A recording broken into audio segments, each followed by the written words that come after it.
The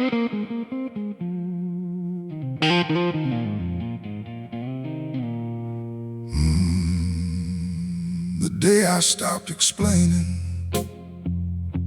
was the day I won. No more translating myself for everyone. No more making my decisions small enough to fit. The day I stopped explaining was the day I won, I admit. The day I stopped explaining, I got free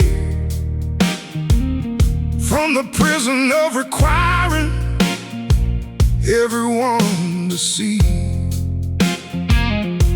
what I was doing and the reason and the cost. The day I stopped explaining was the day I won, nothing lost.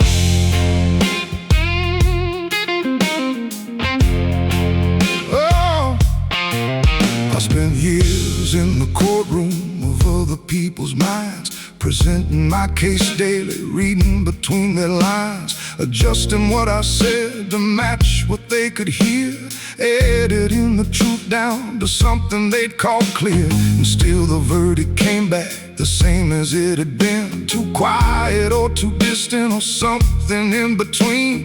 The problem was the trying, not the thing I was. You cannot win the jury that was never there because they wanted you to fit before you opened up your mouth. The explaining was the losing every time I headed south. The day I understood that I was never on trial was the day the courtroom emptied, was the day I walked the aisle. Out of whole performance, out of the managed face, into the only life that fit into my actual place. The day I stopped explaining was the day I won. Kept my words for what was worth the sum of everything it costs to speak from the real place. The day I stopped explaining was the day I won, found my space.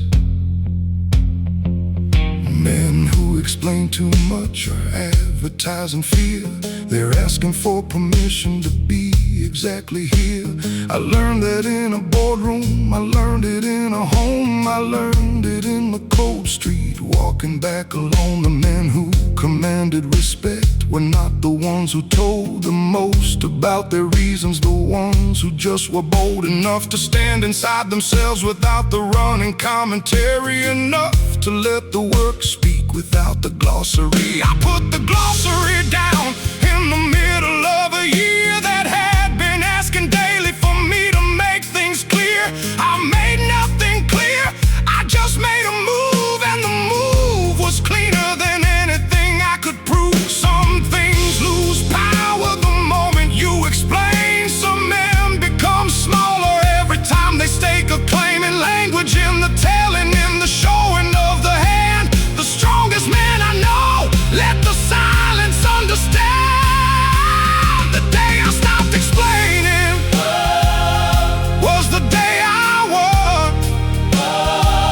Let the word carry what the mouth had undone.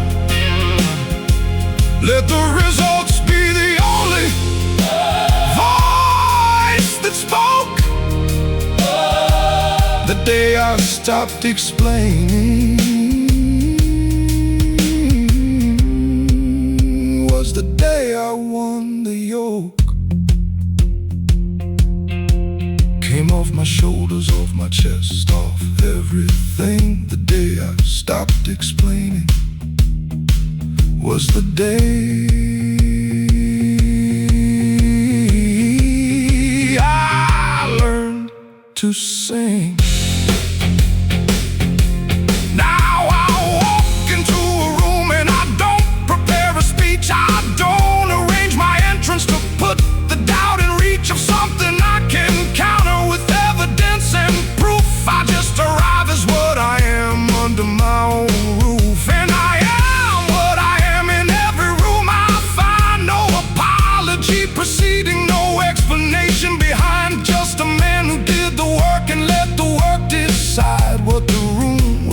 wanna think of the man standing inside.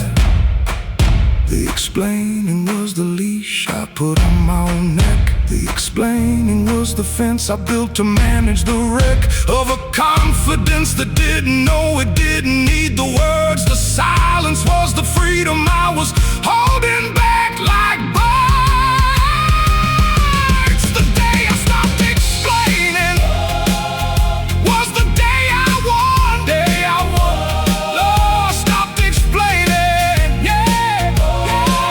No more translating what I was or what I'd done. No more making myself available to the wrong group. The day I stopped explaining.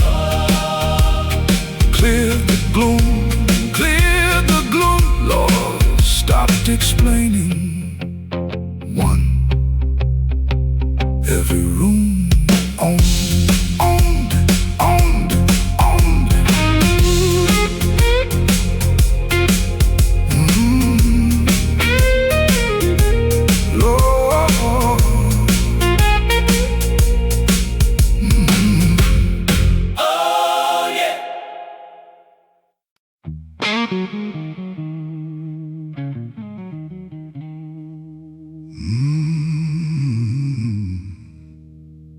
I cut everything that wasn't real.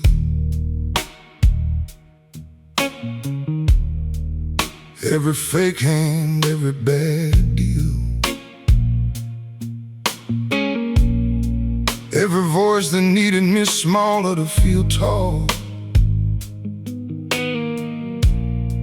I cut everything that wasn't real, and that was all.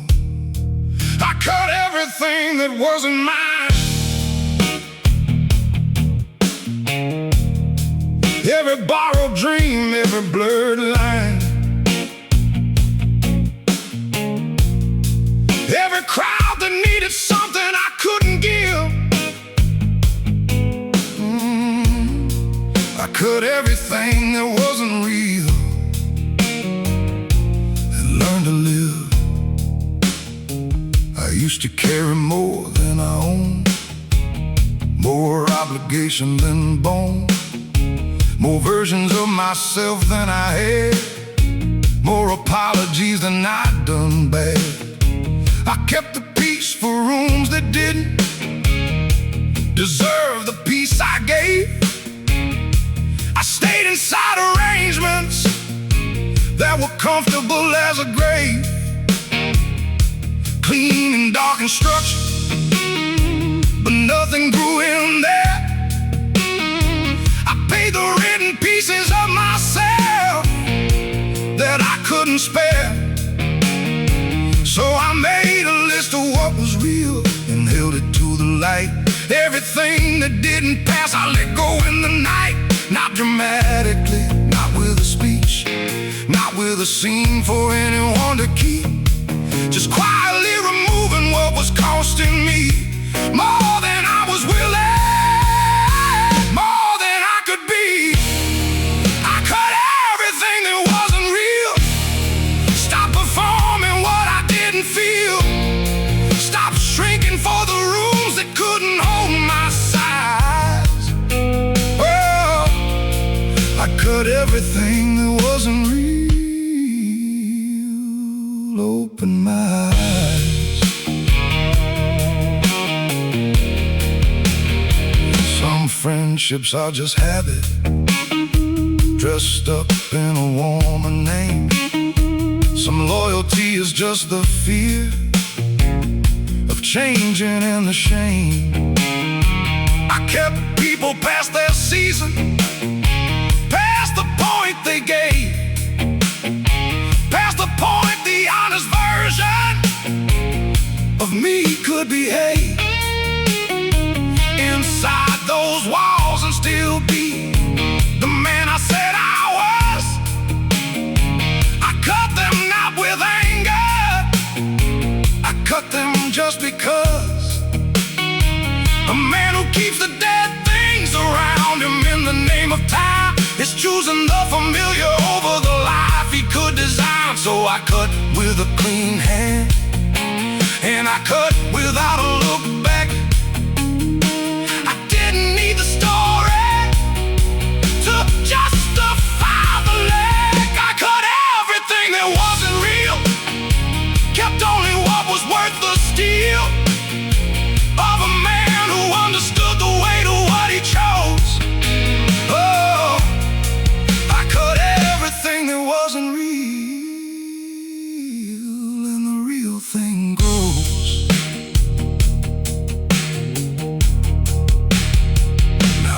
sit inside a life that fits the man I actually am. No costume and no compromise, no borrowed part of the program.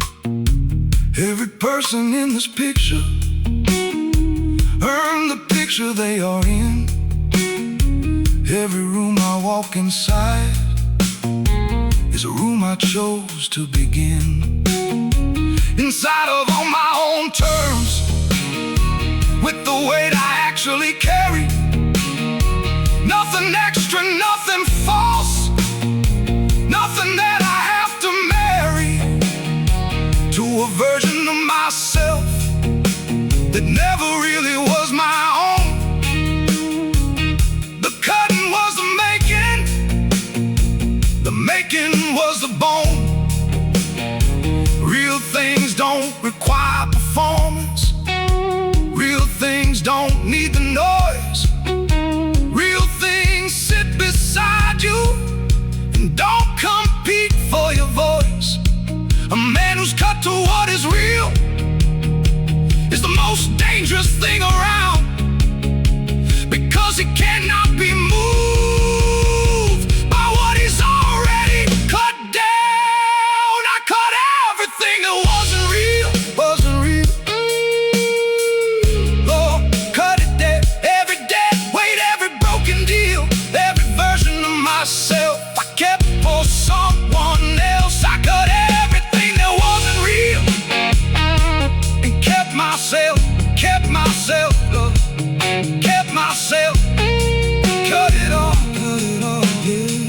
Cut everything, kept what's real. Every time, cut it clean, like, yeah.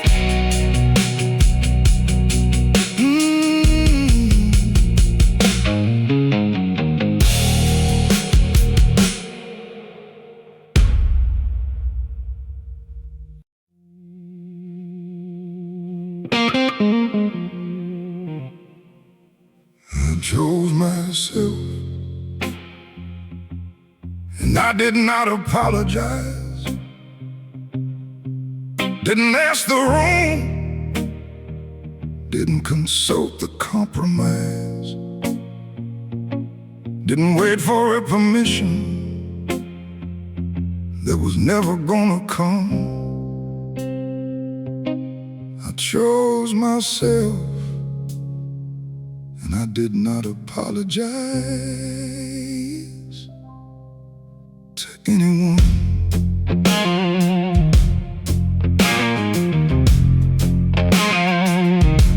I chose myself, and the world kept going round. Didn't fall apart, didn't make a sound of protest loud enough to make me second guess the move. I chose myself,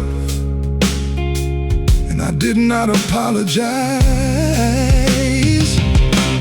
Found my groove. I had been waiting for the signal that it was okay to be exactly what I was, without apology. I waited through my 20s, through the rooms that asked for less,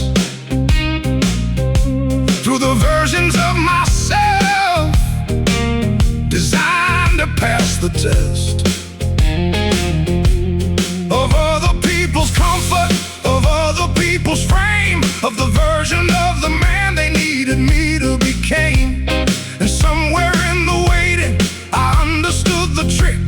The signal was not coming, the permission not a brick in any wall but mine that I had built up high around the actual man I've been afraid to try. Being in the daylight without the managed face. So I tore the wall down quietly and I took my place. Not arrogance, not ego, not the pride of the loud man. Just the quiet recognition of a man who finally can stand inside himself completely with no apology required. Because the man who chooses himself clearly is the only man not tired. I chose myself, and I did not apologize. No explanation for the man who couldn't recognize the right of a man to occupy his own life fully. I chose myself, and I did not apologize. Truly. Some rooms will call it selfish when a man decides he's done performing the smaller version for the benefit of everyone.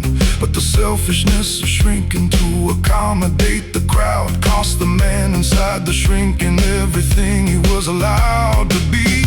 If he had chosen the harder and more honest road of standing in his actual size under his actual load, without apology for either, without the managed face, without the constant editing of his actual place in the world that he was living, in the life that he had earned through every year of carrying every lesson that he learned. A man who apologizes for being what he is giving away the only thing that was ever truly his. I chose myself, and I did not apologize. Let the ones who needed me smaller realize that the smaller version wasn't coming back through any door. I chose myself, and I did not apologize anymore. Tonight I am exactly what I am, no more and nothing less. No performance for the gallery, no editing for the press of other people's expectations that I spend years inside. I am the man I always was before I learned to hide the parts that didn't fit, the parts that didn't match, the parts that cost me rooms that I was afraid to scratch off the list of places I was welcome to exist. Now I walk inside each room and I don't make a fist. Beneath the table, don't suppress the version that is real. I sit inside myself completely, and I let the room feel whatever it is gonna feel about the man I chose to be. I chose myself completely, and I set myself free. The apology was the tax I paid to stay inside rooms that only wanted the man who always lied about how much space he needed, about how loud his real voice was. I stopped paying that tax, and I walked out just because. I chose myself, and I did not apologize. Lord, chose myself, yeah. Let every room adjust to my actual size.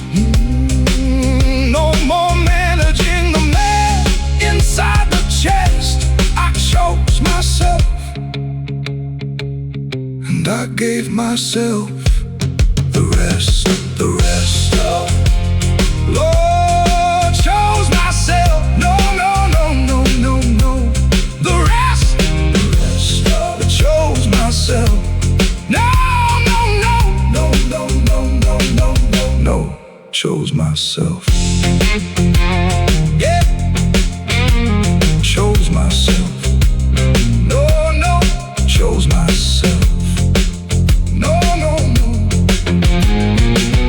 No apologize to anyone. I chose myself, and the world kept going round.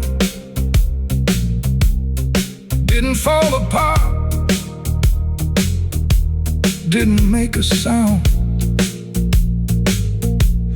of protest loud enough to make me second guess the move. I chose myself,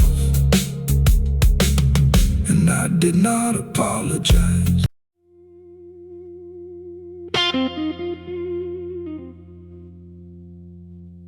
I let them go without a second look. No chapter, no revision, no reread of the book. What was done was done, and what was gone was gone. I let them go without a second look, and carried on. I let them go without a scene, no final word, no closing of the space between. Just the clean and simple act of moving forward from the door. I let them go without a second look, and wanted nothing more. Some people teach you things by showing you what's not. Some lessons only live in what the leaving brought. I used to hold on longer than the holding served, past the point of useful, past what was deserved by either one of us, past the honest end, into the territory where the damage tends to blend with the familiarity, until you can't tell them apart, until the comfortable damage feels like the whole of the heart. I learned to feel the difference earlier than before, the difference between the person and the habit of the door, being open to them daily as though it were a choice, when it had become a pattern long after losing the voice that chose it in the first place, long after the choosing. I let the pattern go and I called the letting choosing, because a man who keeps what no longer fits is the man who has no room for what would actually fit inside the life he's building through. I let them go without a second look, without the grief performance, without the shook and rattle man who couldn't move, without the weight. I let them go without a second look. It wasn't late, it was the right hour of the right day, the right kind of clean release. I let them go without a second look, and I found peace. There is a grief in the clean leaving that is not about the person, it is about the time inside and all the years that worsen. When you stay past the no and past the honest reading of the room, the grief is for the years, not for the ending coming soon. I grieve those years in private in the way I grieve things now, without the public showing, without the wedding how. I just sat inside the accounting of what had been exchanged, and when the accounting finished, I closed the book and changed the lock upon the door, without a letter inside, without a scene for anyone, without the wounded pride, just the man and the decision and the morning after it, when nothing had collapsed and everything still fit. The ones worth keeping don't require the performance of the loss. The ones worth grieving already knew the cost. I let them go without a second look, put down every chapter of that book, kept only the lesson and released the weight. I let them go without a second look. It wasn't late, Now the space they occupied is occupied by something better, not filled for the sake of filling, not a replacement or a letter written to the absence, just the natural expansion of a life that has more room for its own actual mansion of interest. And the people who arrived in the cleaner air that followed the releasing of everything that wasn't there for me in any real sense, in any honest way that produces the kind of morning I am glad to start the day inside, or with the people whose presence cost me nothing of who I actually am and gives me back something. Letting go without a second look is not the cold man's way. It is the man who trusts the decision of the day he made in the honest hours when the truth was easier to see. He trusts himself enough to let the letting simply be. I'll let them go without a second look, without a second look. Lord, let them go, yeah.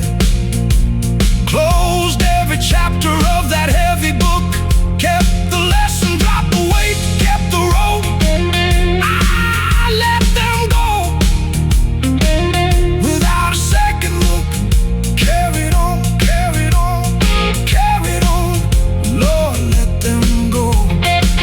No second look, every time. Carried on, Lord, Lord. Carried on, carried on.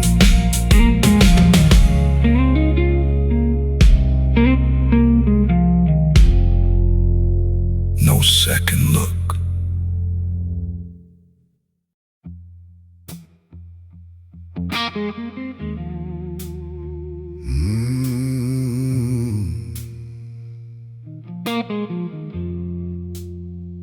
I was already gone before they knew, before the conversation, before the breakthrough, before the meeting where they planned to make their case. I was already gone before they knew I'd left the space. I was already gone before the door, before the question and before they're asking for more time than I was willing to remain inside that room. I was already gone before they knew, before the gloom. They planned the intervention for a Tuesday in the spring. I had already been gone since the previous everything. Since the moment that I clocked the ceiling in that place. Since I mapped the walls precisely and found no remaining space for growth, for the version of myself I was becoming. I had already started my quiet private run toward the door that opened into somewhere I could be the actual man I was, moving actually free. Not the managed and the edited, not the comfortable fit, but the one that filled the room without apology for it. They came to make their case on a Tuesday in the spring. I smiled and I thanked them for absolutely everything.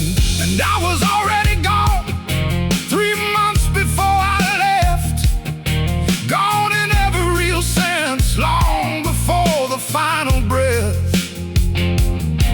of that particular chapter, of that particular room. I was already gone before they even felt the gloom.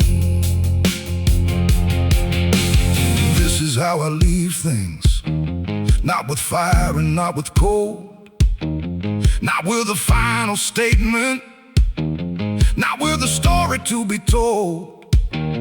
Just the steady forward motion of a man who read the room completely and too early for anyone to assume he was staying. He was happy, he was anything but done. He was already in the morning of the next thing to be run. I was already gone before they knew, before the handshake and the how do you do of endings that announced themselves with drama and with weight. I was already gone before they knew. I don't wait.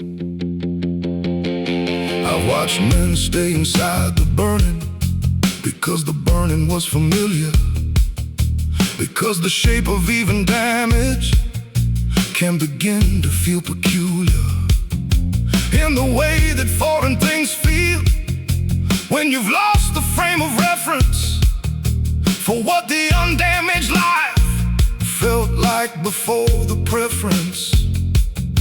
For the familiar over honest took hold and made its nest inside the daily life, inside the managed chest. I leave before the burning starts to feel like home. I leave while the road still offers somewhere else to go. Not out of fear of damage, not out of fear of cost, but out of the understanding of exactly what is lost when a man stays past the honest reading of the sign that told him 3 months earlier, this is no longer mine. To invest the remaining years inside, this is not the place. I was already gone before I showed the leaving face. The face that leaves is not the face that made the real decision. The real decision happened in the private and the quiet, with the kind of cold precision that a man develops when he trusts his own accounting more than he trusts the noise of every room around him and its endless mountain of reasons to remain past the honest reading of the man inside the chest who was already gone and leaving. I was already gone before they knew, before they knew, before they knew. And what came after is better than what I was already on. The road toward staying longer in the name of the familiar, the road toward the damage of the ordinary, peculiar comfort of a known thing, even when the known thing cost the man his actual life, cost the man his actual spring, his actual expansion into what he was becoming. I left before the cost arrived. I left while I was running toward the life that fit, not away from what I'd lost. I was already gone, and the going was worth every cost. Already gone is not abandonment. Already gone is reading true. Already gone is trusting what the honest man in you has already understood before the mouth could form the sentence. Already gone is moving with the kind of quiet that requires no repentance. I was already gone before they knew, before they knew, before they knew, before the drama and the overdue, before anyone could make the case for staying past the sign. I was already gone, already fine, already gone, already fine, already gone, already me.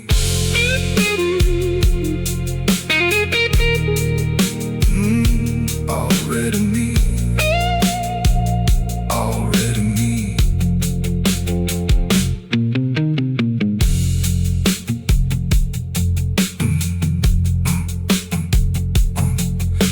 sit inside what came after they already gone. And what came after is better than what I was already on.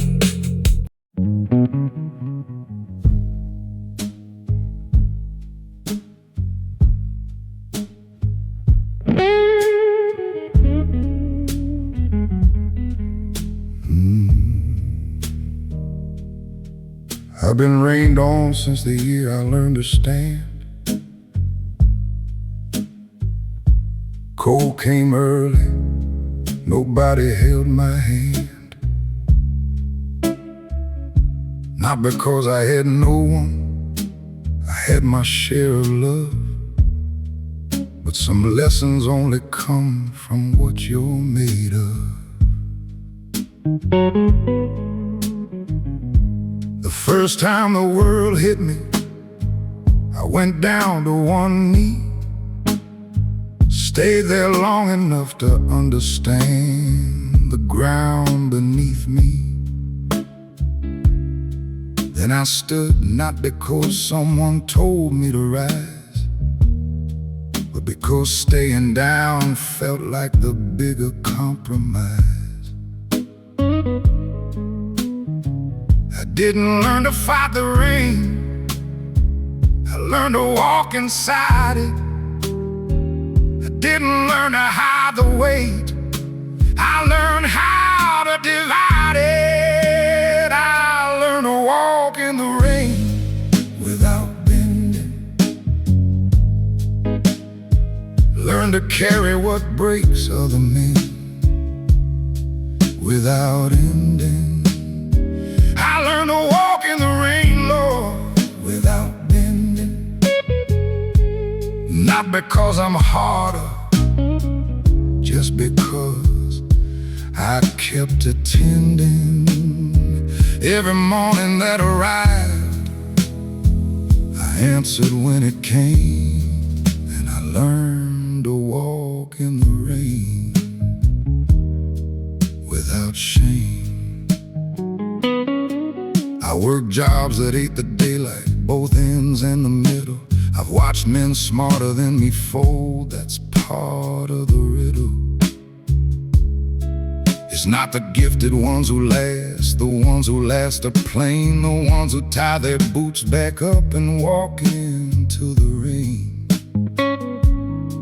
I buried grief in early mornings, buried it in work, not because I was avoiding, just because I couldn't shirk the responsibility of living like it meant something real, even on the days I wasn't sure exactly what I feel. They said I looked like nothing ever touched me, they were wrong.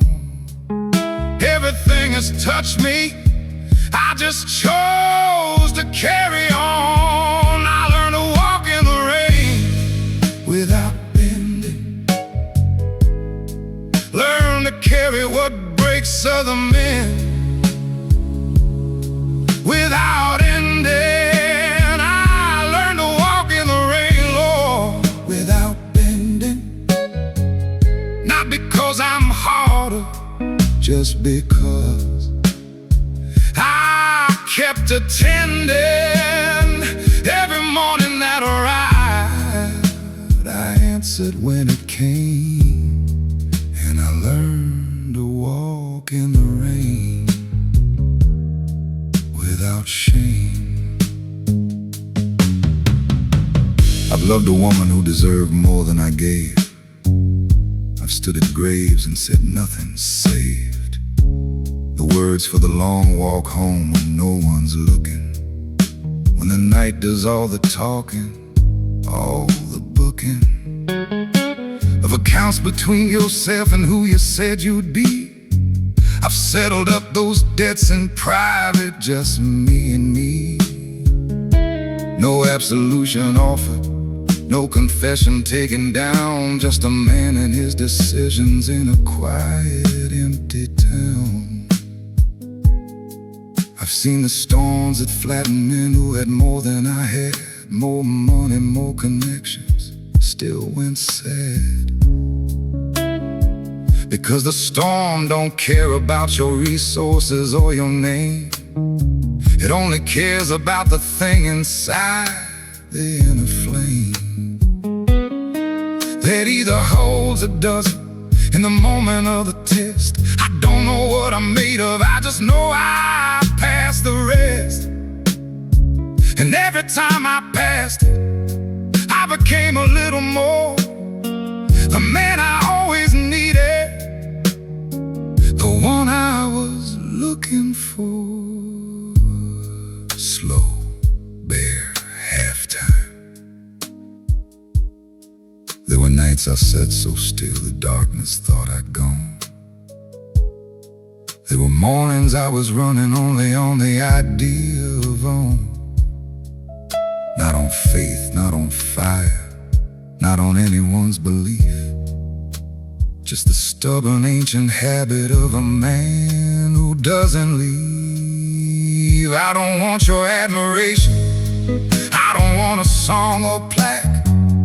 I just want the ones behind me to know how to come back from the places that will break them, and they will be broke to rise the way the men before me rose, without a word spoke.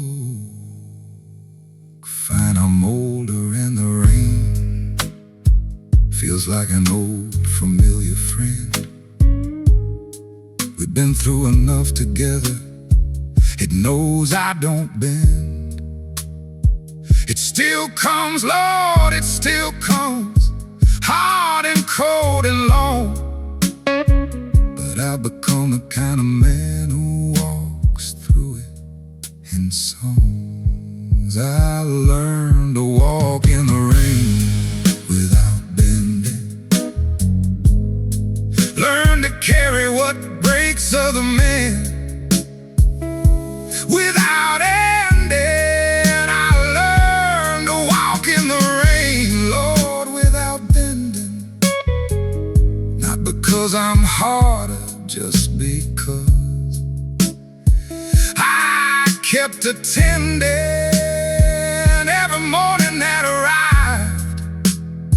I answered when it called my name,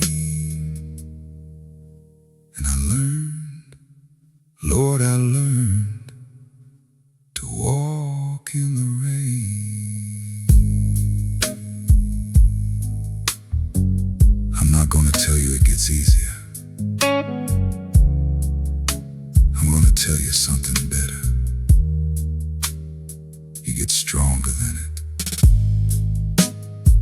Not because you wanted to, because you had no choice. And then one morning,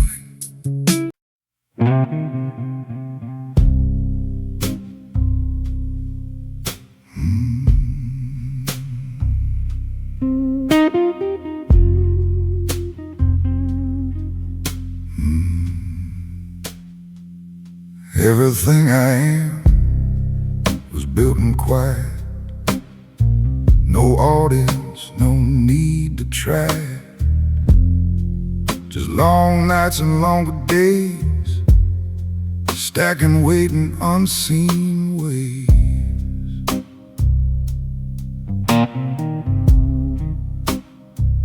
No shortcuts, no loud claims, no chasing hollow games.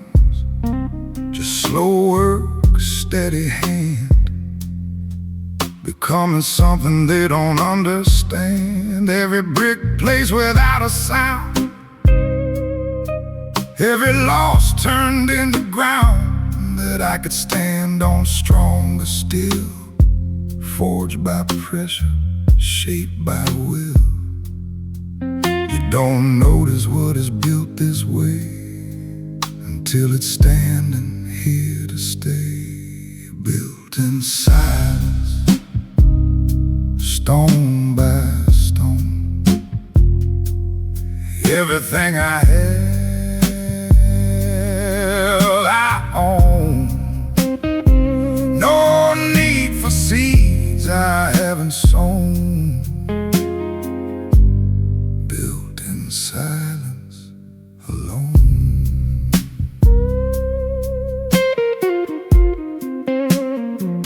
celebrate what shines and shows, but never see what truly grows. There are hours nobody ever sees, the pressure that never leaves. You don't become strong overnight, you become strong by staying in the fight. When quitting feels like the only move, but you stay with nothing to prove. And every time you choose to stay, you carve a stronger, deeper way into something that won't break, no matter how much it must take. Built in silence, stone by stone, every loss turned into bone, every scar something I've grown. Built in silence, alone.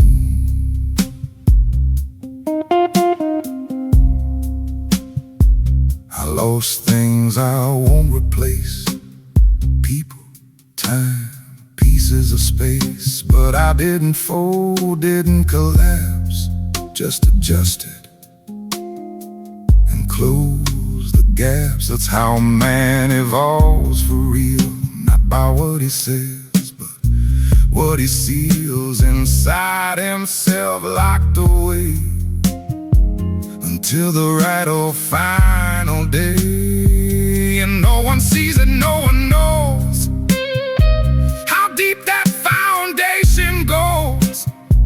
But when it's tested, when it's hit, that's when it proves what's underneath it. Sometimes I wish it was more light, more ease, less fight. But then I wouldn't be this man, wouldn't understand the plan. Pain refined me, shaped me clean, made me sharper, made me mean. Not cruel, just aware of how much a man can bear. Silence isn't empty, it's where everything is formed. Built in silence, stone by stone, everything I have, I own. No need for things I'm not shown. Built in silence alone. Built in silence, stone by stone, every scar I call my own, everything I've ever grown. Built in silence alone.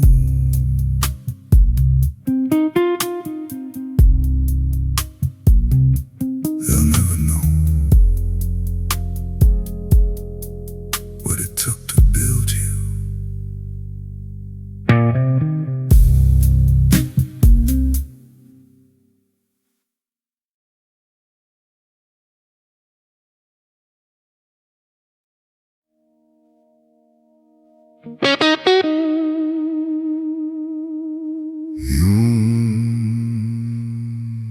You only see the finish, not the cost.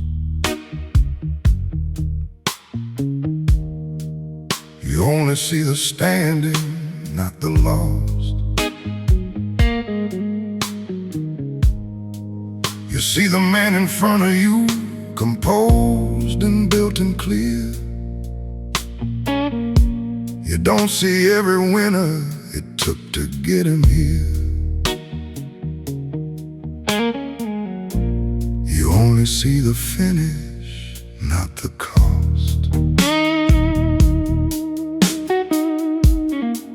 You only see the finish, not the cost. Every version of me that failed and still got tossed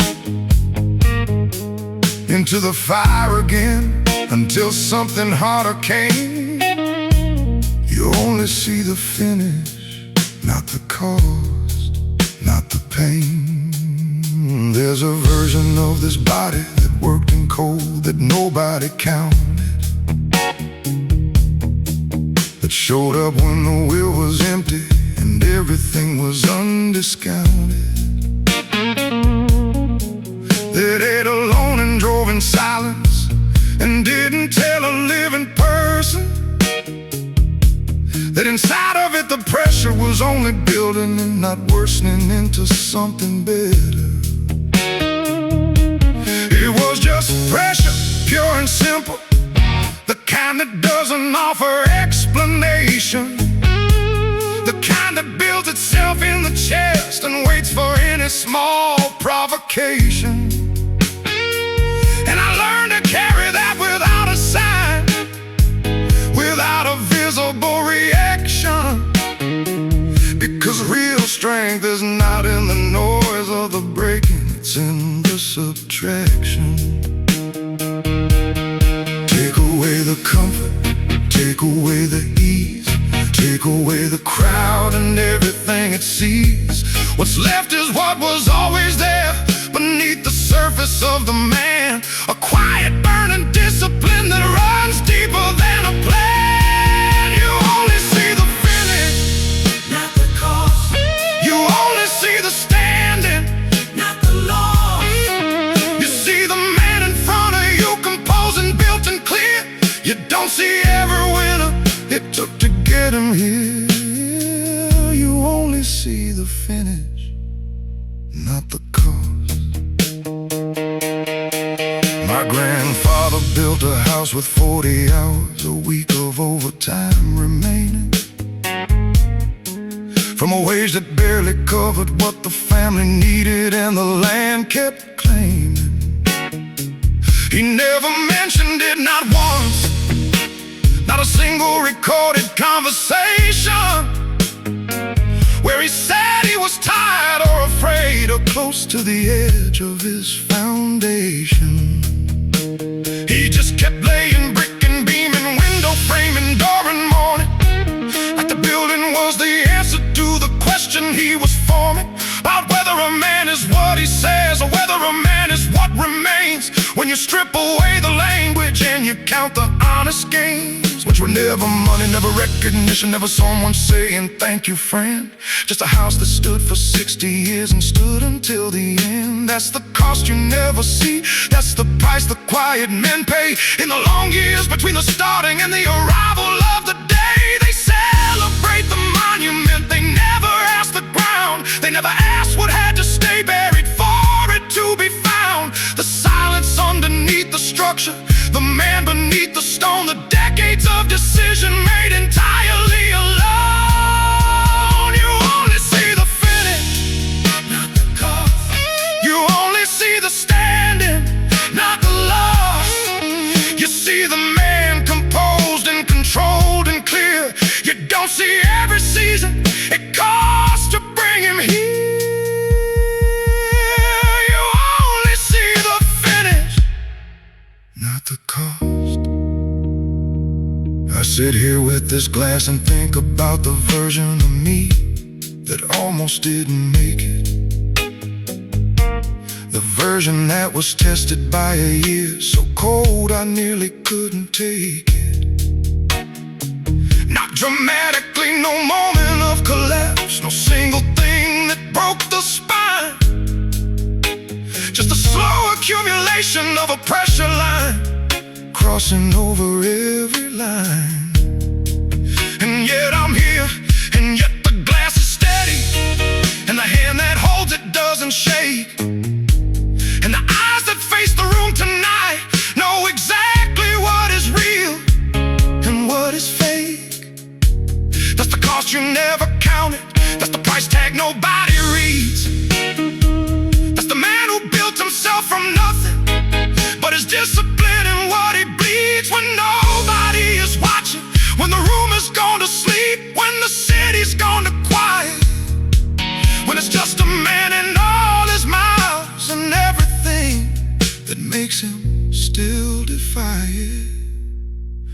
not asking for your recognition. I'm not asking to be seen. I'm just saying there is more beneath this surface than has ever been shown to anyone who hasn't earned the right to know the price. I'm just saying what you see tonight was paid for more than twice. Paid in years of early mornings, in nights I can't describe. Paid in things I chose to carry just to keep the right ones alive. And if I seem composed and cold and perfectly controlled and clean, that's because I spent a decade making peace with what I've been. You only see the finish, not the cost. You only see the standing, not what I've lost. You see the man composed and built and clear. You don't see every brutal winner that put me here. Not the cost, not the cost. Oh Lord, not the cost. Yeah, yeah, yeah. Not the cost. You only see the finish, not the cost. Not the years, not the nights, not the loss. You see the man, you don't see what it cost. What it cost. Oh, what it cost. No, what it cost. Yeah. You only see the finish, not the cost. Every version of me that failed and still got tossed into the fire again, till something harder came. You only see the finish, not the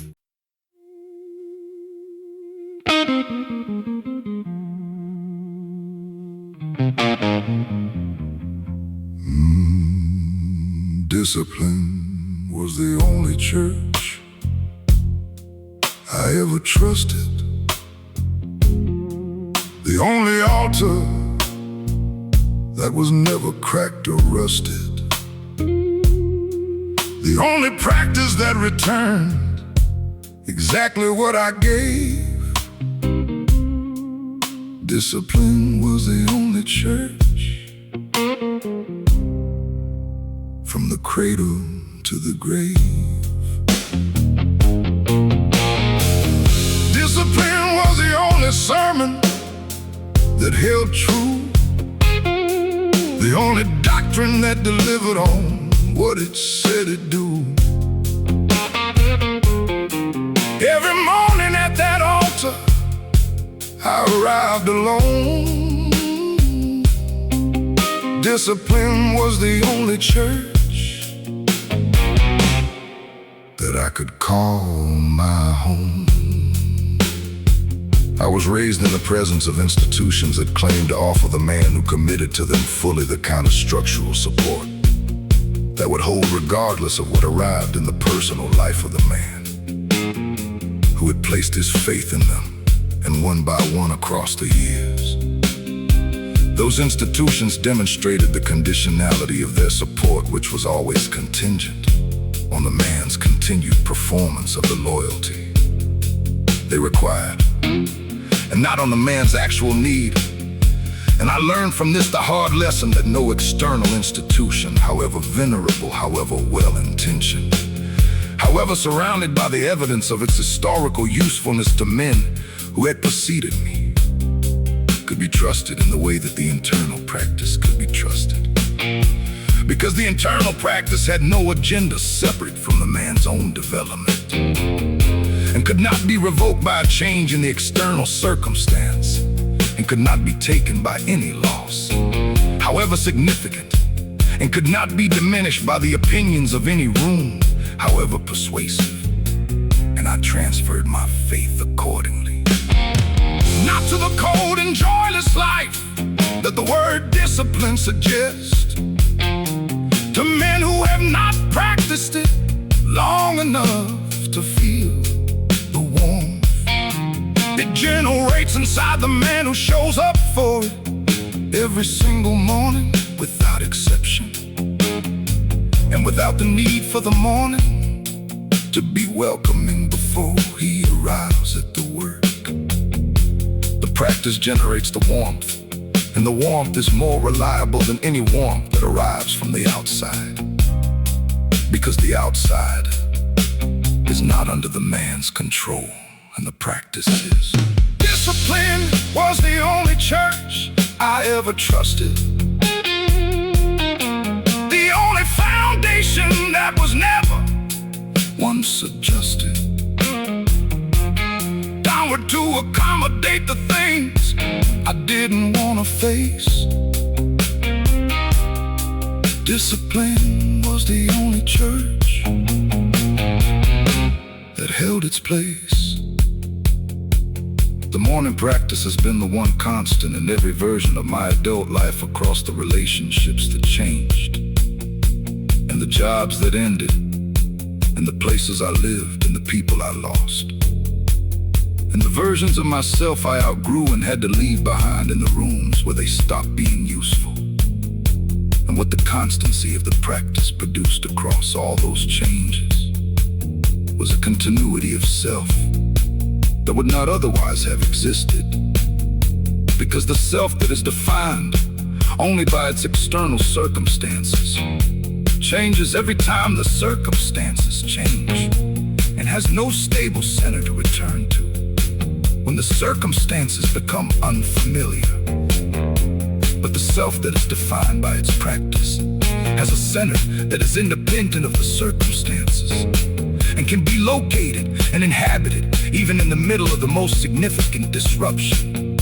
Because the practice is there in the morning, the same as it was in every previous morning. And the man who shows up for it is the same man, regardless of what changed in the night before. This is the faith that cannot be shaken by the evidence against it. Because it is not faith in the absence of difficulty, but faith in the practice through difficulty. And the practice does not claim to prevent the difficulty. It only claims to make the man more capable of carrying it. And this claim it keeps every single time. Discipline was the only church I ever trusted. Every vow I made to it, I kept and readjusted. Upward every year as the capacity grew. Discipline was the only church that always came through. I kneel at no altar tonight that asked me to perform my devotion for an audience. And I have not kneeled at one since I understood that the performance of devotion is not the same as devotion, and that the audience for real devotion is always only one person, which is the man himself. And the practice I maintain every morning is the purest form of that private devotion, which is to say, a man making good on his word to himself in the room when no one is watching, and nothing depends on the watching. And the only validation available is the internal validation of having kept the commitment when keeping it was the harder choice. And this validation is more sustaining than any external validation I have ever received, because it compounds in a way that external validation never does. External valid does external validation never does. External validation not produced it, but internal validation from the kept commitment accumulates and earns interest across every subsequent morning.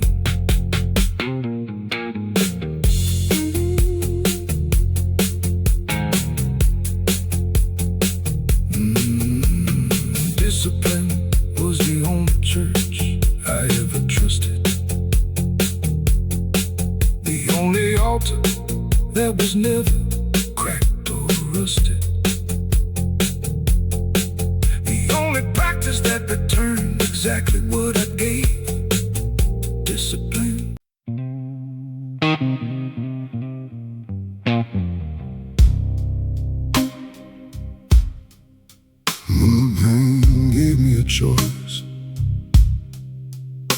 chose hard.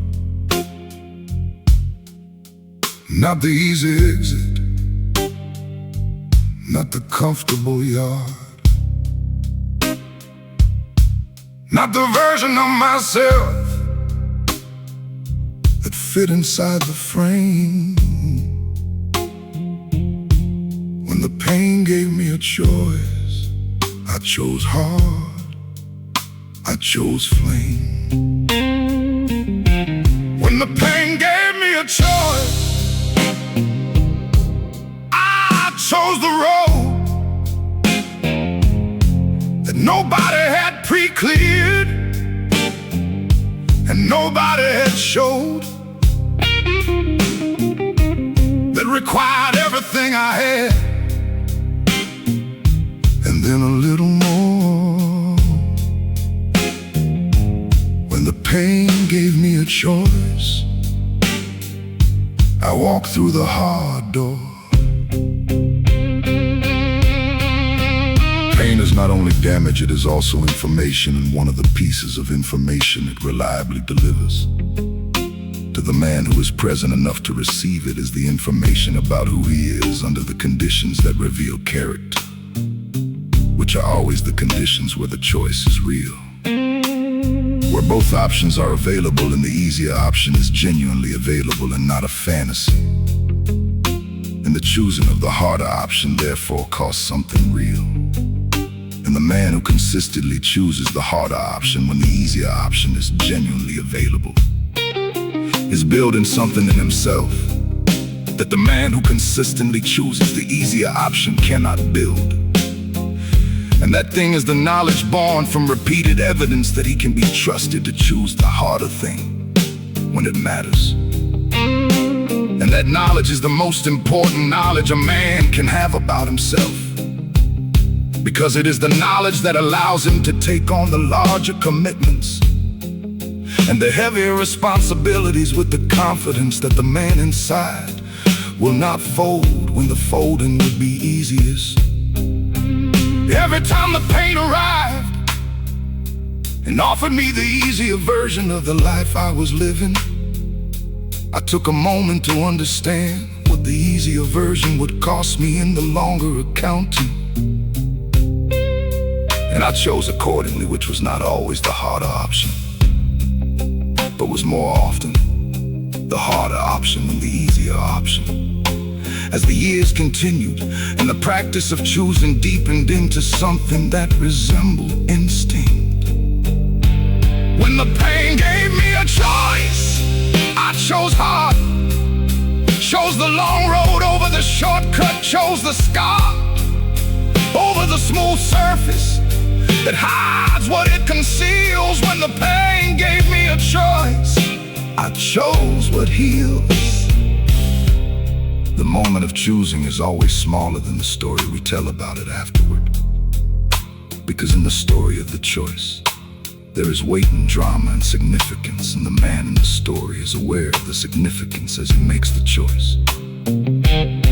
But in the actual moment, the moment is just a moment like any other morning moment. And the man is tired, and the bed is available, and the work is waiting, and the pain is present, and the question is only which direction.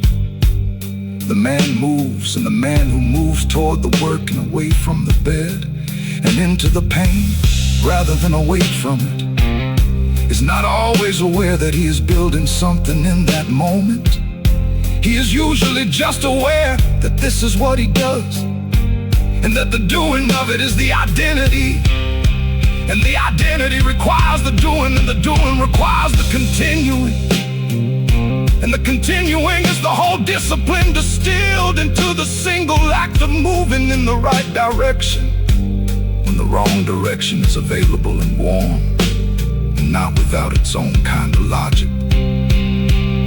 I have made the choice so many times, it no longer feels like a choice. It feels like the only available action for a man who is what I am, which is a man for whom the choosing of the hard thing became so fundamental to the identity that the choosing of the easy thing in its place would require a more significant act of will than the choosing of the hard thing ever required, because it would require the betrayal of the self that was built from all the previous choosings. When the pain gave me a choice, I chose the wait, not the relief, not the exit, not the open gate into the easier version that was always right there waiting. When the pain gave me a choice, I chose the making. Tonight I sit inside the accumulated consequence of every choice I made, in the direction of the harder thing. And the consequence is not comfort in the conventional sense, but it is something that I would not trade for comfort, which is the particular and unassailable knowledge that the man I am is the man I chose to become through every small and unglamorous choosing across the years, and that this man is mine in a way that no gifted or granted version of the man could have been mine. Because the choosing is the ownership, and the ownership is complete and cannot be revoked by any subsequent change in the circumstances. Because the choosing happened and cannot unhappen, and what was built in the choosing is built permanently into the structure of the man, regardless of what arrives next.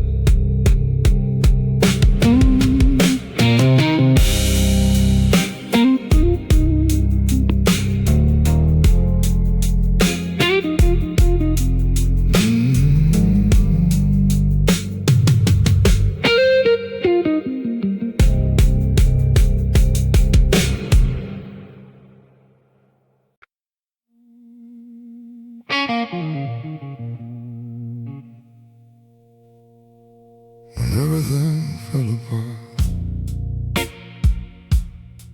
I chose discipline.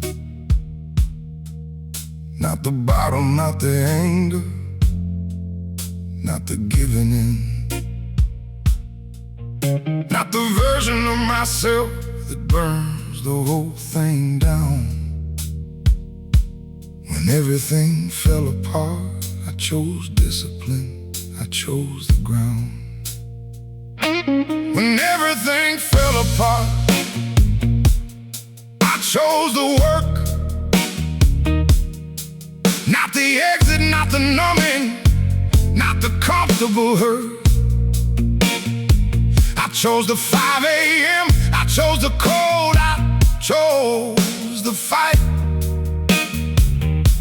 When everything fell apart, I chose discipline every night.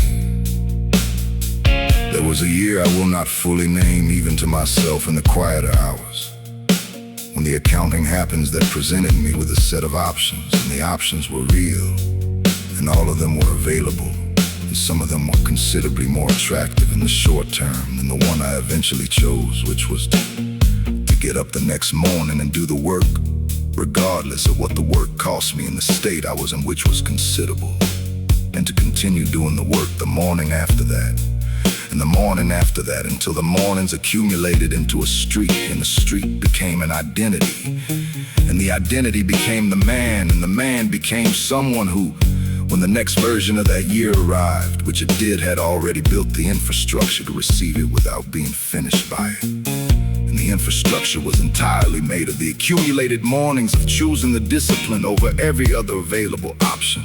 And there were many other available options, and some of them had names and addresses, and I knew exactly where to find them. The destruction was available, and I understood its logic. And I do not pretend I was stronger than the pull of it. I was not stronger than the pull of it. I was only more afraid of the man I would become if I followed it all the way to where it leads, which is away from the life I was responsible for, and away from the version of myself I had promised to build in the years when I still had the clarity to make that promise. When everything fell apart, I chose discipline, not because because it was easy, not because I wanted to win, just because the other roads led somewhere I refused to go. When everything fell apart, I chose discipline, and it held. I have watched men choose the destruction in the year their lives came apart, and I do not judge them for it, because I was there at the same fork and I felt the same pull. And the only honest thing I can say about the difference between the man who chose the destruction and the man who chose the discipline is not that the man who chose the discipline was stronger, but that he was more afraid of a specific thing, which was the version of himself that would exist on the other side of the destruction. And that fear was more powerful in that particular man than the pull of the destruction. And that is not a moral achievement, it is a temperamental fact about the man. And the man who chose the destruction was not weaker.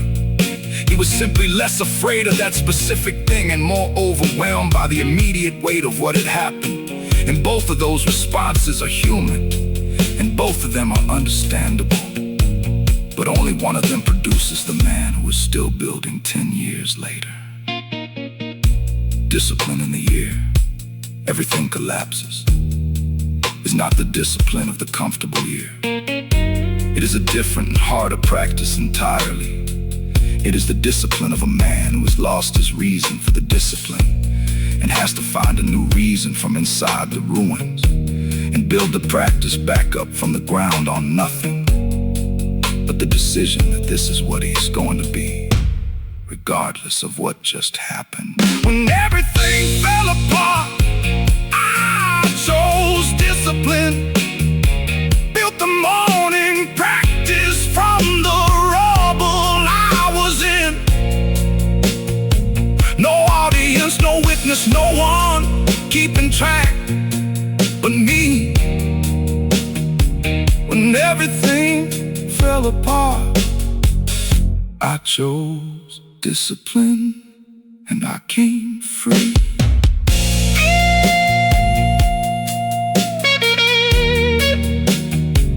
I am the sum of every morning.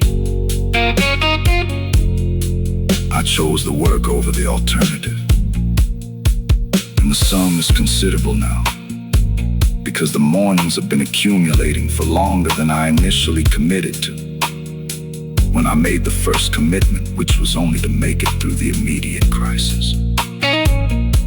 But the making it through produced another morning, and that morning produced another commitment. The commitments compounded across the years into something that is now structural in the man, and cannot be removed without removing the man himself.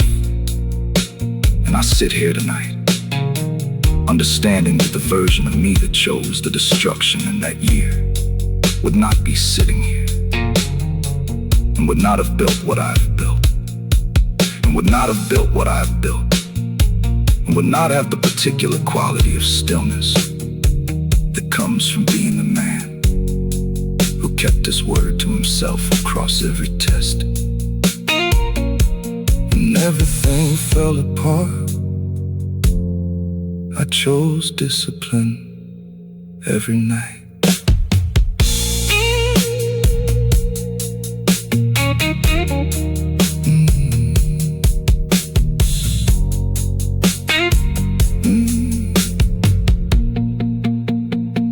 There was a year I will not fully name. I chose discipline. Not the bottle, not the anger, not the giving in, not the version of myself that burns the whole thing down. When everything fell apart, I chose discipline, I chose the ground.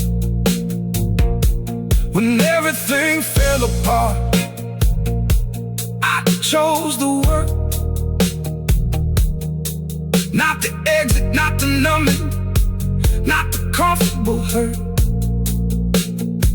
I chose the 5 a.m., I chose the cold, I chose the fight. When everything fell apart, I chose discipline every night. There was a year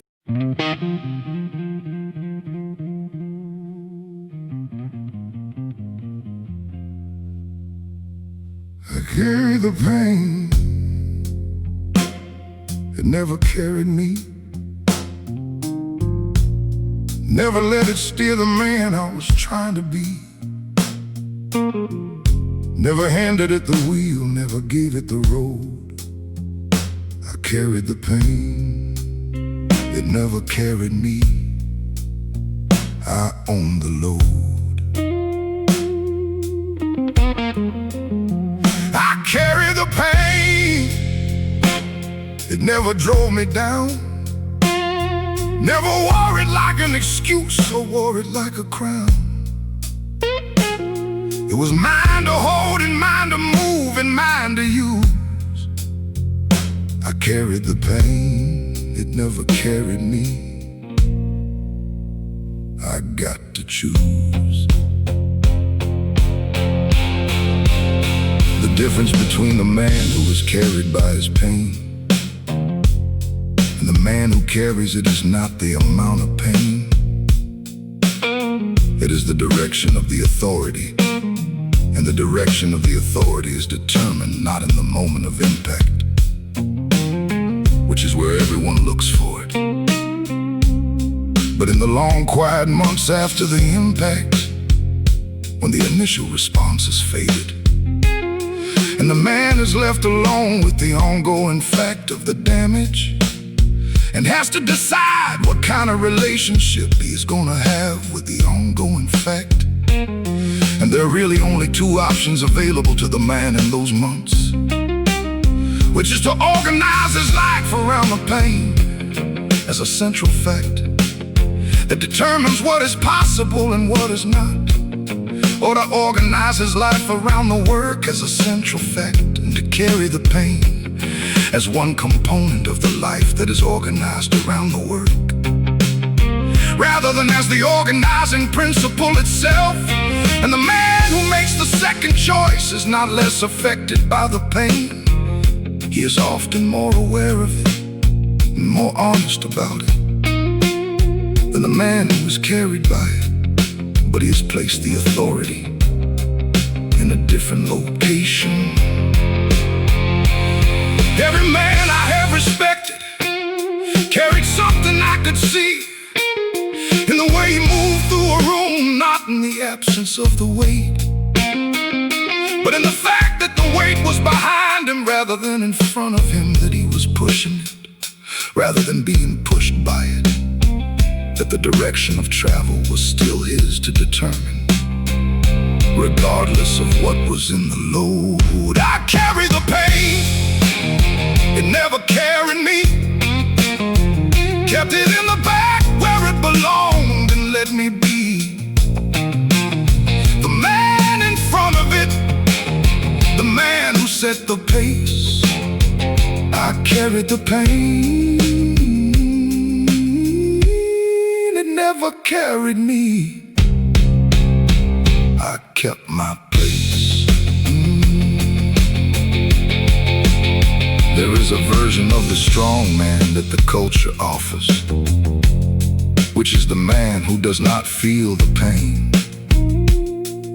And I've never been that man, and I do not believe that man exists outside of the stories we tell about strength, which are almost always wrong in the details, even when they are right in the general direction, and the general direction is right, which is that a man should not be consumed by his pain, but the detail that the man who is not consumed by his pain does not feel it is wrong, and the wrongness of that detail costs men something real, because it sets an impossible standard, and the impossible standard produces shame in men who feel the pain fully and are still functional and still carrying it correctly.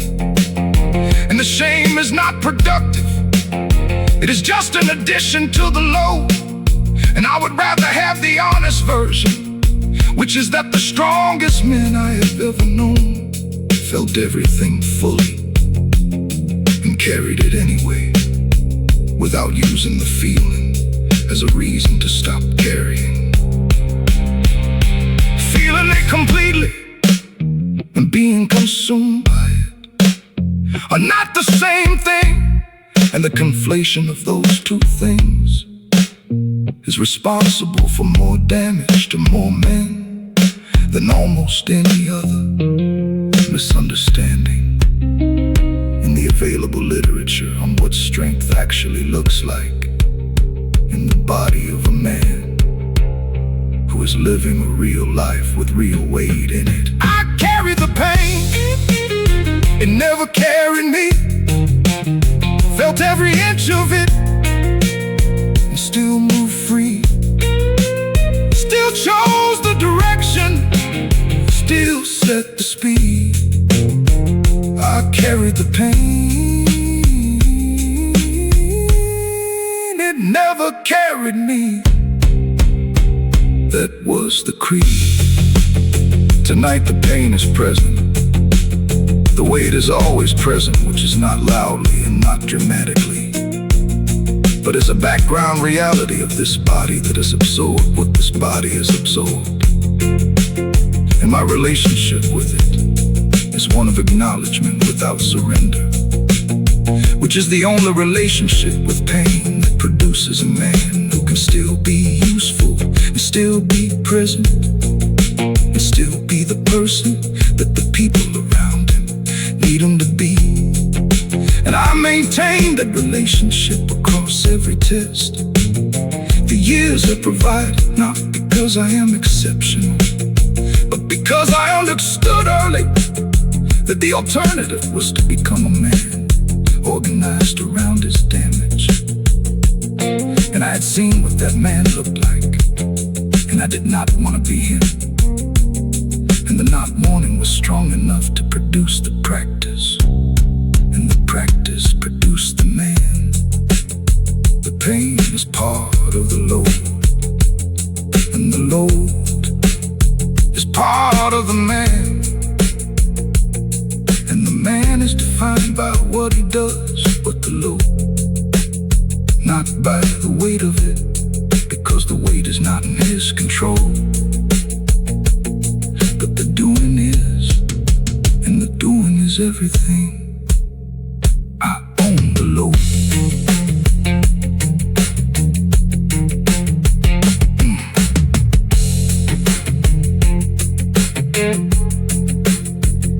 I carried the pain, it never cared.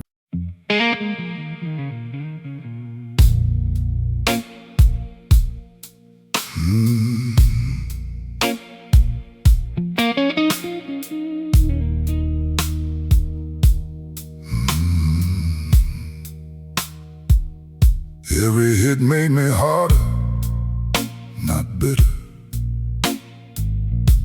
not cold to the bone, not a world-hating quitter. Just hard in the places where the softness used to live. Every hit made me harder, not bitter, and I still give. Every hit made me harder, not mean, just more precise about exactly what things mean. More measured, more deliberate, more clear about the cost. Every hit made me harder, not bitter, never lost. The difference between harder and bitter is a direction. And the direction is determined by where you aim the pressure that the impact produces, because every serious impact produces pressure. And the pressure has to go somewhere. And the man who aims it inward at the world and at the people in it, and at the general unfairness of the distribution of difficulty in human lives, becomes bitter. And the bitterness is understandable and has its own internal logic, but it is consuming in the way that fire is consuming it. Uses the man as fuel and produces nothing that the man can build with. And the man who aims the pressure inward at himself, not as punishment, but as refinement, becomes harder. And the way that material becomes harder under consistent and serious pressure, which is more dense and more capable and more resistant to the next impact than it was before the first one arrived. And this direction is also a choice, and the choice is made in the quiet months after the impact, when the bitterness is most available and most attractive, and the hardness requires the most deliberate choosing. I felt the pull of bitterness in every year that hit me harder than the previous year. And the pull was real, and sometimes the pull lasted longer than I would have preferred. But I always came back to the same conclusion, which is that bitterness requires me to give the impact more of my future than it deserves to take. And I am not willing to give it that. And the not willing is where the hardness starts. Every hit made me harder, not bitter. Every year of pressure made the man a little fitter for the weight of what comes next, for the cold of what remains. Every hit made me harder, not bitter, through the rains. I watched a man I knew well become bitter in the year his business failed and his marriage ended in the same 12 months. And I understood every step of the journey, from the impact to the bitterness, because I had been on a version of that same road. And I watched him organize his entire subsequent life around the proof that the world had treated him unfairly, which it had, and around the broadcasting of that proof to every available audience, which exhausted the audiences and eventually exhausted him. And I wanted to say to him that the unfairness was real, but that the organizing of the life around the unfairness was the second injury. And the second injury was self-inflicted and was worse than the first, because the first had a natural end and the second did not. But I did not say it, because it was not my place, and because I had not yet done enough of my own work to say it with the authority it required. And I say it now only to myself in the rooms where I do my accounting. The world hits hard, and the world hits unfairly, and the world does not keep score in any system that rewards the man who deserves the reward over the man who simply happened to be in the right position at the right moment. And knowing this produces either bitterness or freedom. And I chose freedom, which is just a decision not to require the world to be fair before I continue building. Every hit made me harder, not bitter. Every impact sharpened something deep within the fitter version of myself that only pressure can produce. Every hit made me harder, not bitter. I'm no longer loose. The man I am tonight has been hit enough times to have a detailed and accurate map of what he is made of. And the map shows material that is denser in the places where the hits landed, and less dense in the places that have not yet been tested. And I look at the less dense places not with fear, but with the particular curiosity of a man who knows from experience that the testing of the material is not the end of the material. It is the improvement of it. And I sit here with the full weight of every hit I have absorbed, integrated into the structure of the man. And I feel the density of the years in my posture, and in the way I hold the glass, and in the way I watch the room.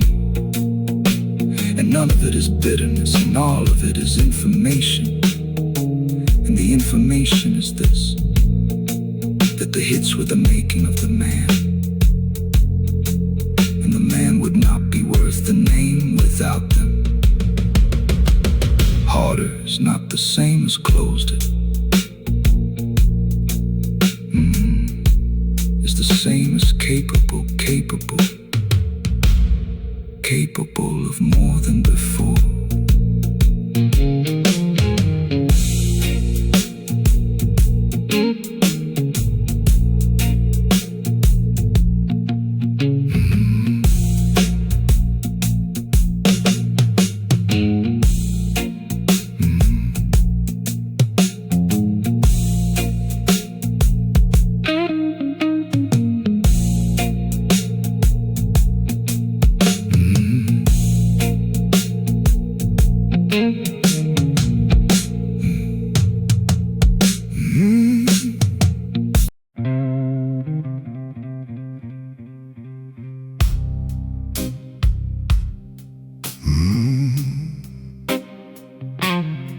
I swallowed it whole and kept walking. No breakdown, no scene, no useless talking. Just absorbed it into the body where it lives now. I swallowed it whole and kept walking, and still stand somehow. I swallowed it whole and kept my line. Never let the outside world see what was mine, to carry internally, to process in the dark. I swallowed it whole and kept walking, kept my mark.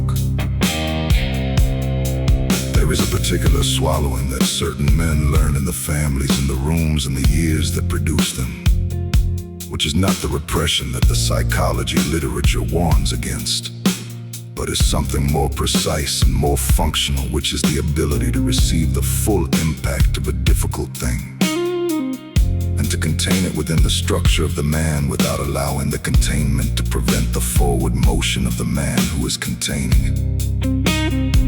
And this is not the same as not feeling it, and it is not the same as denying it, and it is not the same as the kind of swallowing that produces men who implode in their 50s from the accumulated weight of things they never processed.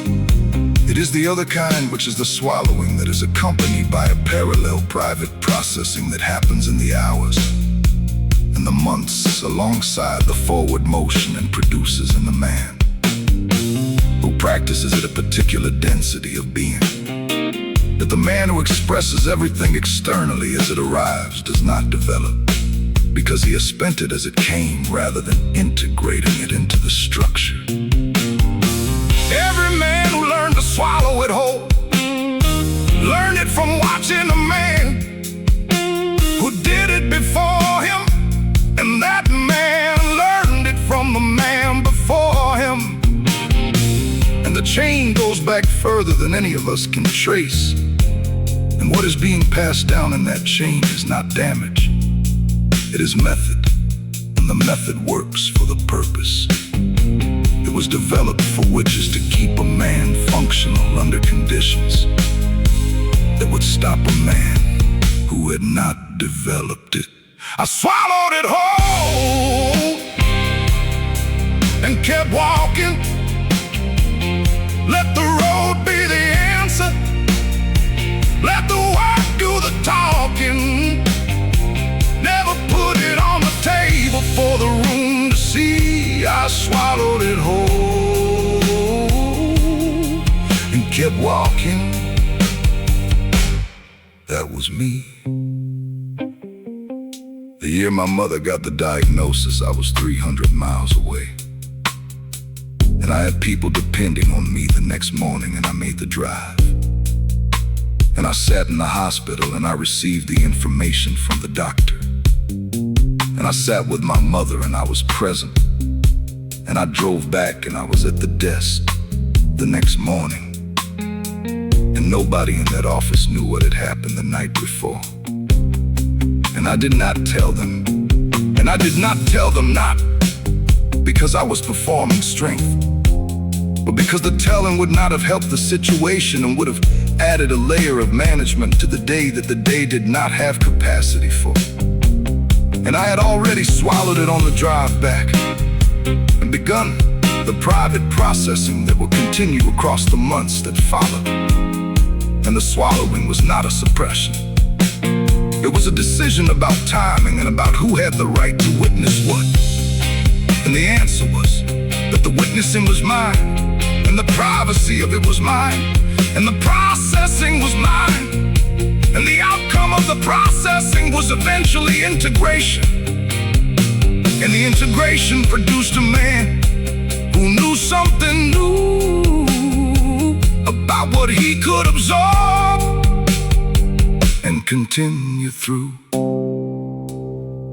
This is the kind of strength that has no performance and no audience and no moment of recognition, and is therefore invisible to the world that is watching for the visible version of strength, which is the dramatic and the announced and the celebrated. And the invisible version is not lesser, it is the one that actually holds the structure up day after day in the years between the dramatic moments. I swallowed it whole and kept walking. Let the discipline answer when the pain kept knocking. Never broke a stride, never showed the scene. I swallowed it whole and kept walking like a machine. I think about every man who sat across the desk from me, or next to me in a car, or across the table from me, who was swallowing something I could not see. And I think about the particular quality of attention that a man gives to the present moment when he is simultaneously managing something significant in the interior. And I recognize the quality of attention now, in the way that a man who has practiced the same thing recognizes it in another practitioner, not through any observable sign, but through a frequency that the two men share. And in that recognition, there is a kind of communion that does not require words. See what was mine to carry internally, to process in the dark. I swallowed it whole and kept walking, kept my mark, kept my mark. There is a particular swallowing that certain men learn in the families, in the rooms, in the years that produce them, which is not the repression that the psychology literature of now. I swallowed it whole and kept walking, and still stand somehow. I swallowed it whole and kept my line, never let the outside world see what was mine, to carry internally, to process in the dark. I swallowed it whole and kept walking, kept my mark.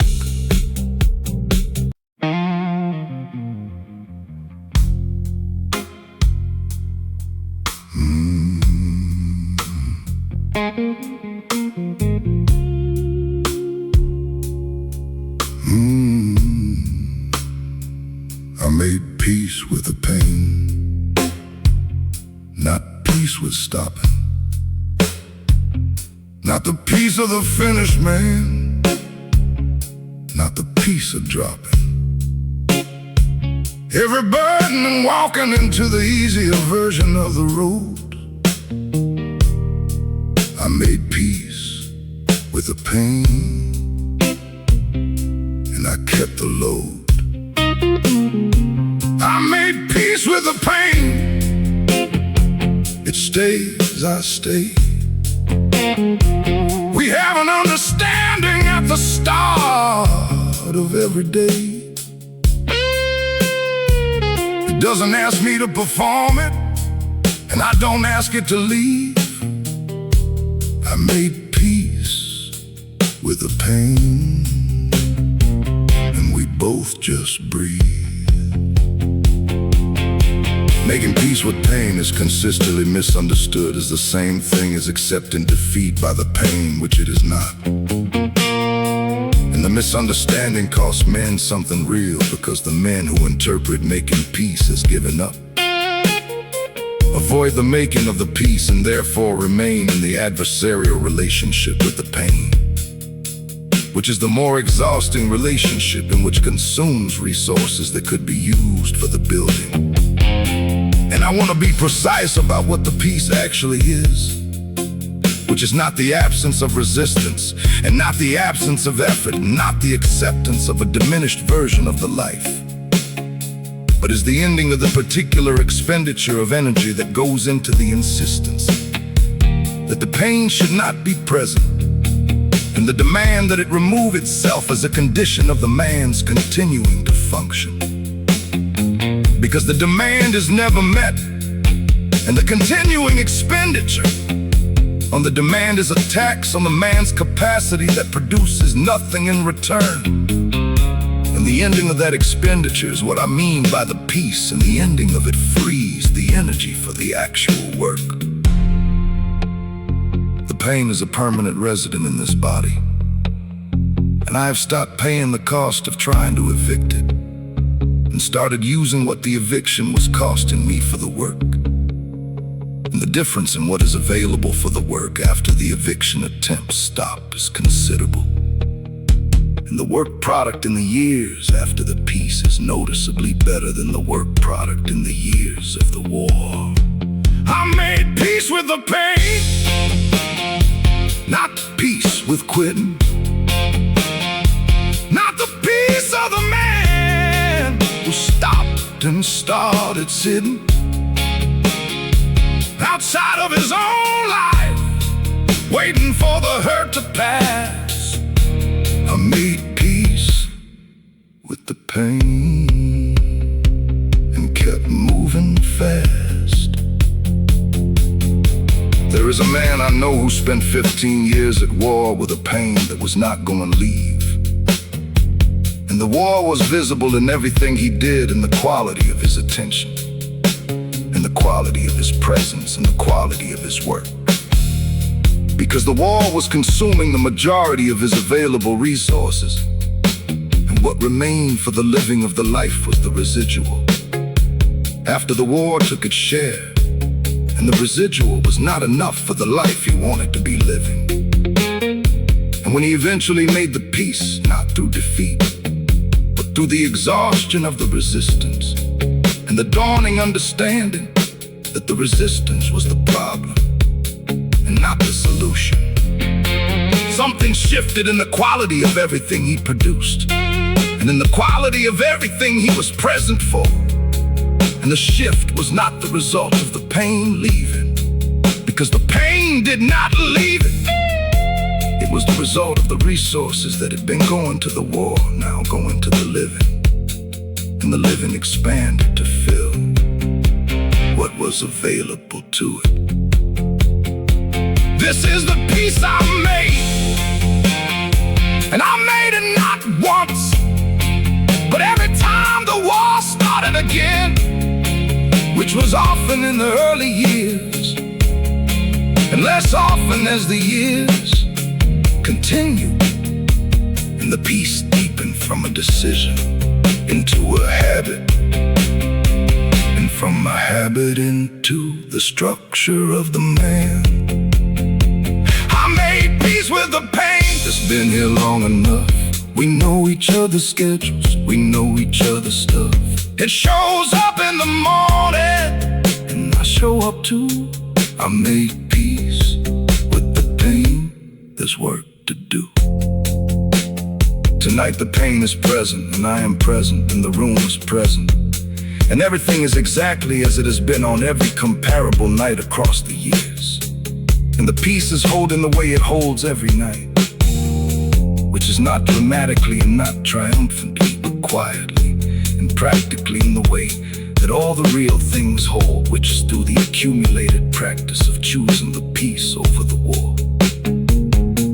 Every time the war becomes available, which it continues to do, and the choosing is less effortful now than it was in the beginning, but it is not effortless, and I do not expect it to become effortless, and I do not require it to become effortless.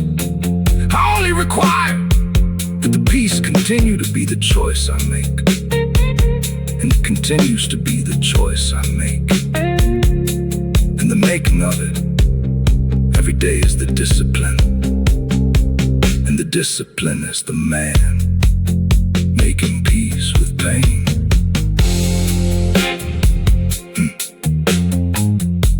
Making peace with pain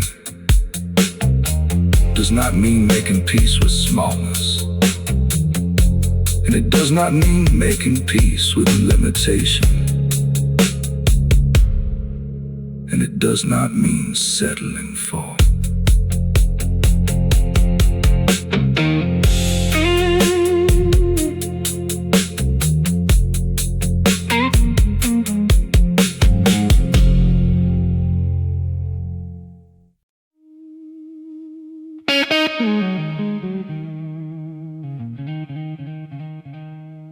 I left without a word and slept fine.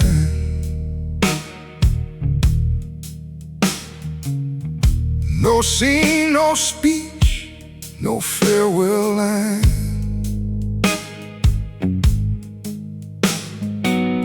Just picked up what was mine and closed the door. I left without a word and slept fine. Never needed more. I left without a word, and I was right. Some rooms don't deserve your voice at night. Some people don't deserve the explanation they request. I left without a word and slept fine past the test. I learned to read a room early. I learned staying costs too much. I learned the difference between loyalty and the habit of a crutch. Sometimes feel like belonging, but they're waiting a different name. Some people call it walking out. I call it leaving what became. A drain on every morning, a tax on everything I built. I don't leave for the drama, I leave without the guilt. No announcement in the hallway, no letter on the table there. I button up and disappear into the cold and open air. They'll ask where I went and why I didn't say. Some exits don't need a reason, some men just walk away. I left without a word and slept fine. No apology, no rope, no sign. Just the clean relief of a man who chose his peace. I left without a word and slept fine, found release. There were rooms that needed saving. I tried that road before. Spent years in conversations that kept reopening the sore. Some people are a lesson you only learn by leaving late. I left when I still had something before the leaving came too late. No bitterness behind me, no score I needed to settle right. Just the understanding that some rooms kill your light And a man who knows his value doesn't beg the dark to see. He just turns and walks toward morning. He just lets the dark thing be. You can call it cold if that helps you sleep. I call it knowing what's worth what and knowing what to keep. I left without a word and slept fine. No performance for the ones who crossed the line. Just a man who understood the cost of staying past his time. I left without a word and slept fine. The city doesn't ask your reasons. The road doesn't need your name. The cold air doesn't judge the man who left the burning building frame. I've seen men stay too long in places that had already made their choice, staying for the familiarity long after losing the voice that told them this was over,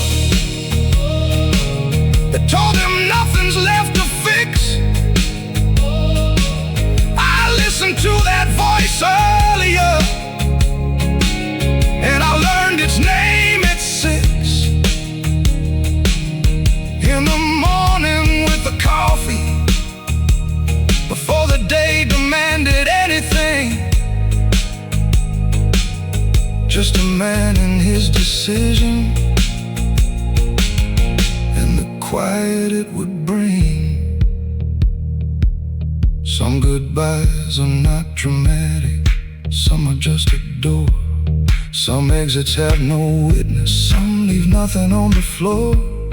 A man who leaves with nothing, oh nothing, oh nothing too, is the freest kind of man there is.